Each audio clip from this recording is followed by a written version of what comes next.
Are you looking for an athletic scholarship? You're in the right place. This is the Recruit Me Athletic Scholarship Podcast, the longest-running podcast on recruiting and athletic scholarships. We're here to help your family navigate the recruiting road all the way to an athletic scholarship. He's a recruiting expert and a dad of a D1 athlete and a high school athlete pursuing a scholarship. With a wealth of experience to share, here's Recruit Me CEO Brent Hanks. Welcome to episode 234 of the Athletic Scholarship Podcast. This week's podcast is inspired by a recent basketball trip to watch my youngest son Sutton play. I've been lucky to travel with baseball this summer and basketball so far this year, so let's get on the road. I recently drove to Columbia, Missouri to watch Sutton play a high school basketball game. As I headed out of Ozark, our hometown, I stopped to get a full tank of gas, a few snacks, and something to drink. I had heard that road trip calories don't count, but I found out my waistline hadn't heard that. The drive to Columbia is 175 miles one way and about 2 hours and 45 minutes one way. So off I went from the gas station with my snacks, my drinks, my podcast, my music, and my Waze app, ready to make the drive entertaining and quick as possible. The drive to Columbia is familiar, as I have an uncle that's a retired professor from the University of Missouri, which is located in Columbia. Also, about a half of the drive is on Interstate 44 that leads to St. Louis, and eventually to Chicago and Evanston, Illinois, and to Northwestern where Parker, my oldest son, is attending college. When I get off the interstate, the trip takes me through the Lake of the Ozarks area. The Lake of the Ozarks area is where the TV show Ozark is set. It is a great fishing and boating lake with a lot of golf and tourism. The show is actually filmed in Georgia. It is really confusing to tell people that you are from the city of Ozark, but the TV show Ozark is on a lake 2 hours away and filmed in Georgia. Also, the trip to Columbia runs me right through Missouri's state capital, Jefferson City, and also within about 20 miles of Westminster College, where my nephew attends and plays football for the Jays. I headed down the highway with a full tank of gas, and I thought that is like your freshman year of high school in the recruiting journey. The whole road is in front of you, and you have a lot of time to do everything you need to do to get recruited. The needle is on full, and you don't have to worry about your next stop on the journey. Like recruiting the freshman year, your tank is full and you have a long way to go to get coaches to contact you and to make visits to campuses. As I drove to Lebanon, Missouri, about 60 miles from home, I checked my gas gauge and the needle was still on and even above the full mark. There was no reason to stop or worry about gas at this point. The snacks and the drinks were going down faster than the gauge needle. No worries. There's a lot of time before action needs to be taken. I thought I'll just enjoy music and snacks. Many student athletes and their families put the freshman year on cruise, thinking there's plenty of time for action. Past podcasts and all the resources of Recruit Me promote that your freshman year is a busy year. Go to recruit-me.com to see all the Recruit Me resources. The free Recruiting Power Pack, the 2 books, the Athletic Scholarship Playbook and the Athletic Scholarship 24-month Recruiting Planner and Journal, and the Recruit Me 3.0 Scholarship System. The freshman year is a year for making sure that you get your academics off to a great start. A year of starting to think about and record your possible wants as you develop a plan about your schools that you might want to attend. The freshman year starts the foundation to start research on schools and programs. The freshman year also is the time to do work on your game and your body to prepare for more competitive and elite competition as you move into your sophomore year. So as you move through your freshman year, the gas needle moves slightly off the full mark of the gauge. Still, no worries. You still have a long time. If you listen to the interviews I did with 2 parents of student athletes, episodes 223 and 224, and episodes 232 and 233, both of them had girls that got recruited early. So sometimes the time frame is moved earlier to maybe the 8th grade to start preparing for some student athletes. As I'm driving and coming up on Camdenton and the Lake of the Ozarks area, I have to slow down and stop at a few stoplights or slow to lower speed limits. I am now an hour and a half to an hour and 50 minutes in my drive to Columbia. I look at the gas gauge and the needle has moved to 3/4 of a tank. Boom, I'm gliding along and the needle moves fast. But not unexpected. I can stop off and top off the tank since I'm slowing down through this area, or I can press on without any risk because I still have 3/4 of a tank of gas and many miles to be able to drive. The 3/4 is like your sophomore year. The journey is moving along, but not going too fast, and there's no anxiety to run out of gas or time. The sophomore year for most student athletes, again, everybody's experience is different, It's a great time to see the sights.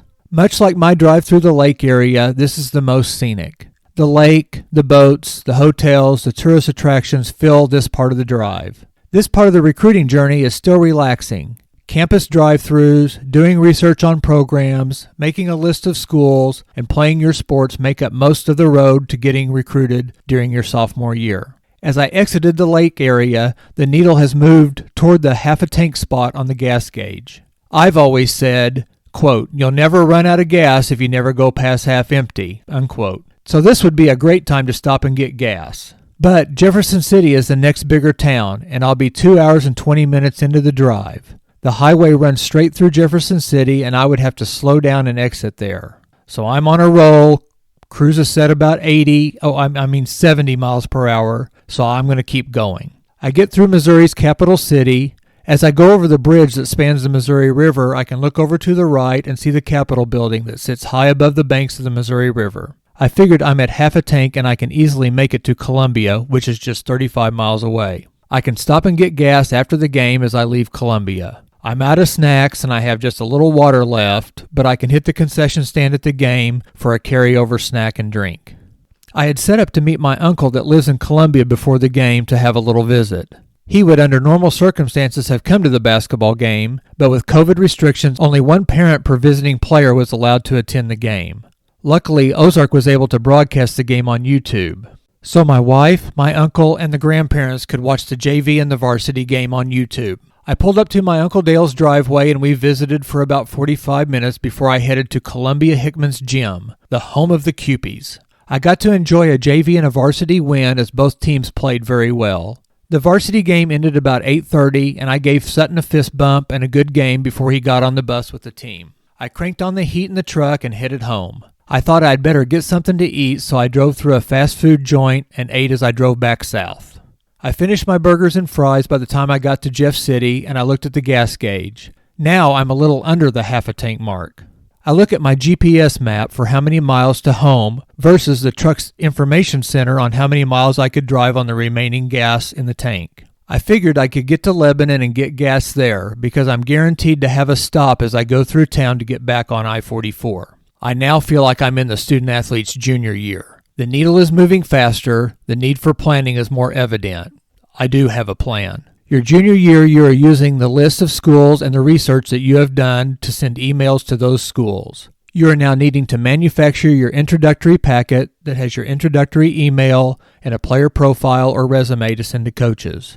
Go to recruit-me.com to see the resources to help guide you through these steps. As you look over the road, you catch a glimpse of the gas gauge, and you can almost see the needle moving to the left as you drive. Things are moving faster with games, practices, academics, testing, prom, getting responses from coaches, and getting your recruiting questionnaire filled out and sent along with videos that you've made and sent. Can you see that if you didn't do work your freshman and sophomore years, how much of a whirlwind your junior year could be? The needle is actually moving right in front of your eyes. I passed the lake area and the gauge shows just under a quarter of a tank. My plan is still good to stop in Lebanon. For some student athletes, offers and commitments might happen your junior year. Your tank would be back to a full tank if this happens. But for most, the junior year and the start of the senior year continues your pursuit of a school match, a position on a team, and a scholarship. You enter your senior year and the yellow dash light comes on. How did that happen?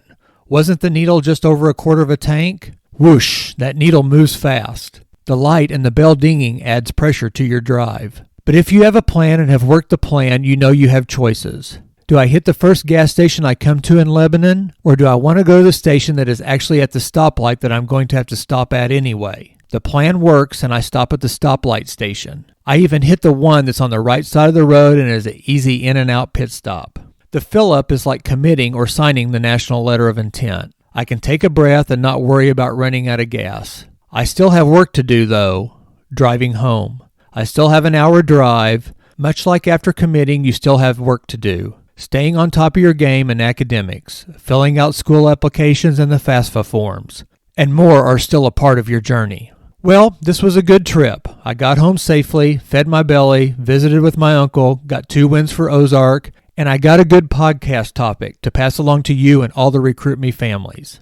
A summary of this podcast is to start doing research early and know the clock is ticking, or the gauge is moving. Use your freshman and sophomore years to get educated and keep working on your game. Be prepared for your late sophomore year and your junior year to start moving fast as contacts are being made and visits are being taken. The gauge moves fast as you get into your junior and senior year. Have a plan and work your plan to get that scholarship and that college sports opportunity. Get on the road and enjoy the ride, and don't run out of gas. The last 10 episodes of 2020 had the 10 myths about athletic scholarships from the Recruit Me 3.0 Athletic Scholarship. So to start 2021, I'm going to dip into Appendix C of Recruit Me 3.0 system for frequently asked recruiting questions from student athletes and parents. I hope you find this Q&A section helpful. Here's a question from a student athlete. I played varsity doubles tennis and received All-State for 2 years, but it seems very hard to get noticed at the regional or national levels in doubles. Any suggestions? Answer. Your struggle is not an uncommon problem for most student athletes. Even talented ones like yourself get overlooked. Most colleges' recruiting budgets are limited, and the coach cannot get out to see that many players. They rely on tournaments, showcases, and camps to see a large number of players at once. Only for exceptional prospects will a coach normally travel to see an individual game or match. For these reasons, it's extremely important you take the initiative to let college coaches know about you. Be aggressive in pursuing the school where you have interest. Once you make contact with the coaches, you open the door for continued contact. They will write back if they see that you have the tools to play on their team. Your letter, player profile, completed questionnaire, and video, if they ask for one, and regular updates are those tools. If you sit back and wait for coaches to find you, it's likely not going to happen. That's the mistake most parents and athletes make. You'll miss the boat because other athletes with your abilities and even less abilities are getting in line ahead of you by contacting coaches. In the episode notes of episode 231, Polar Express Inspired Recruiting, I had a drawing for 2 Recruit Me resource books. The 2 winners were Elise from Ohio and Jeremy from Missouri. I'll be sending them the Athletic Scholarship Playbook, Edition 1, and the Athletic Scholarship 24-Month Recruiting Planner and Journal, the Deluxe Edition. You can contact me to purchase both of these helpful books. John Fugler, the author of both books, has released an updated version of the Athletic Scholarship Playbook that is available on Amazon for only $13.99. You can get the planner and journal for $19.99 on either Amazon or by contacting me at brent@recruit-me.com. I have copies of the first edition of the Athletic Scholarship Playbook that you can purchase at a reduced price of $9.99. All of these books are excellent resources for your recruiting journey.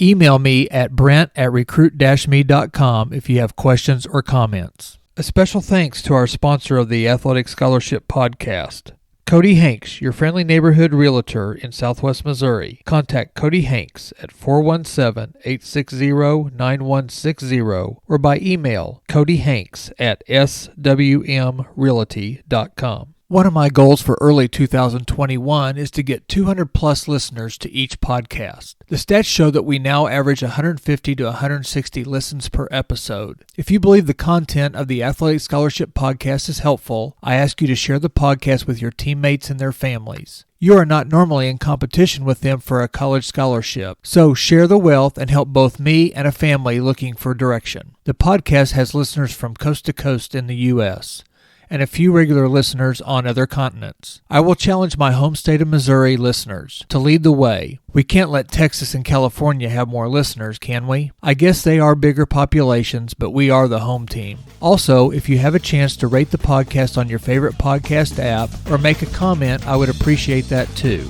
With that, I look forward to seeing you next Tuesday for a new episode of the Athletic Scholarship Podcast.